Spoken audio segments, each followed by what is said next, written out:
Dauguma žmonių baigus sportuoti susikrauna daiktus ir iš karto lekia iš džimo.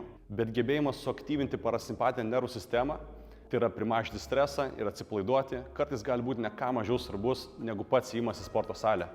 Yra ne vienas būdas tam pasiekti, bet vienas mano mėgstamiausių yra atlikti ilgus tempimus su giliu ir ramiu kvėpavimu.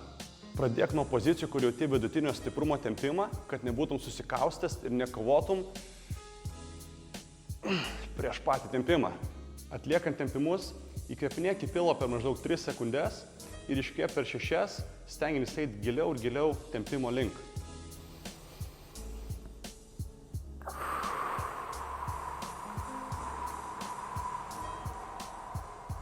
Jei kvėpuosi taisyklingai, turėtum jausti, kad kiekvieną kartą iškvepiant gali vis labiau ir labiau prasitempti.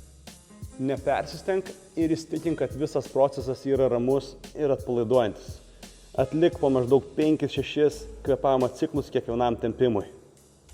Antras mano mėgstamas būdas atsipalaiduoti po treniruočių yra pasinaudoti tuo pačiu ramiu kvėpavimu, atliekant savimasažą su volu arba masažiniu kamuoliuku. Šiandieną turiu pavargusius sėdmenų raumenis po treniruočių, būtent juos ir pramasažuosiu, paieškau jautresnių, skausmingesnių vietų ir ramiai kvėpuoju, vėlgi 3 sekundės į pilvą.